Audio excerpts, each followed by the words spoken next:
Quando meus textos e projetos na web se tornaram bastante numerosos, algumas pessoas formaram uma transferência sobre mim. Transferência é quando uma pessoa atribui a outra traços de caráter especiais e a trata de determinada maneira. Esses traços podem não estar presentes na pessoa que os possui, mas não importa se alguém precisa ver uma fada, uma grande mãe ou um vilão do mundo. O que está faltando pode ser inventado. Às vezes, a percepção humana é tão projetada que enfatiza o que é necessário e ignora o que não se encaixa no conceito. Por exemplo, é assim que funciona a paixão, a adoração ao guru ou a animosidade racial. Algumas pessoas formam uma transferência positiva ou até mesmo idealizadora. Isso significa que elas veem uma feiticeira que voa, cura, sabe tudo e nunca se cansa. É necessário trabalhar com a transferência idealizadora com cuidado. O mais importante é não decolar demais, porque depois dói cair. E, graças a Deus, aos poucos você para de querer que todos gostem de você. Não é fácil.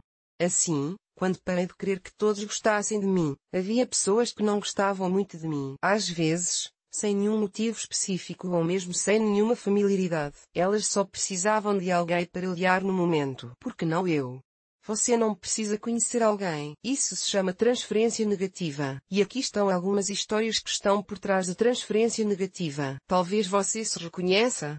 Há momentos em que uma pessoa o insere em uma dramaturgia própria, da qual você não tem ideia. Por exemplo, ele ficou mortalmente ofendido com suas palavras, não disse nada e simplesmente desapareceu de vista. E você, aparentemente, sendo um telepata, deve supor que deve encontrá-lo, tirá-lo do buraco, extrair a confissão ofendida e depois pedir desculpas. Mas você não sabe de tudo isso e, portanto, não o faz. E então, quando ele chega até você com uma acusação como meu pai a chama, você fica muito surpreso, porque não sabia do envolvimento dele. E não há envolvimento algum, é apenas a história dele. E você não tem nada pelo que se desculpar. Portanto, você não pede desculpas e isso o deixa ainda mais magoado. Naquele momento, você se solidariza sinceramente com a pessoa que está se torturando. Você se afasta e, alguns dias depois, pergunta, como você está? Ao que recebe um discurso furioso de que você é igual a um homem insensível da Gestapo.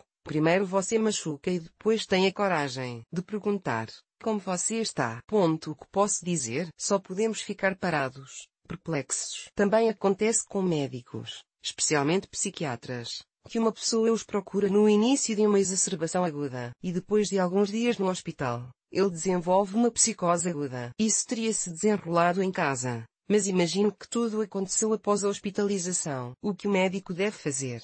É claro, tratar com todos os meios farmacológicos disponíveis. E em situações agudas, eles nem sempre são gentis. E o que acontece depois de algumas semanas? Acontece que os médicos são os culpados por esse estado de coisas. Se a pessoa não tivesse chegado ao hospital, ela não teria sido tratada e não teria se tornado um vegetal. E é inútil provar que a doença tem seu próprio curso de desenvolvimento. Muitas vezes, os parentes ou a própria pessoa doente precisam acusar alguém de todos os pecados capitais. Isso faz com que eles se sintam melhores. Assim, os ombros do médico ficam sobrecarregados com uma carga psicológica adicional, muitas vezes até mais do que a principal. Na psicoterapia com pessoas traumatizadas ou vítimas de violência doméstica, a transferência negativa também é uma ocorrência comum. É como se uma pessoa pedisse ajuda a uma pessoa com o corpo completamente queimado e com uma dor infernal sob bandagens ensanguentadas. Os ferimentos e as queimaduras foram infligidos por outra pessoa, infligidas longa e dolorosamente. Talvez até o tenha provocado por anos, dizendo que estava fazendo aquilo para o bem. Talvez o torturador tenha sido o único ente querido que deveria ter se importado,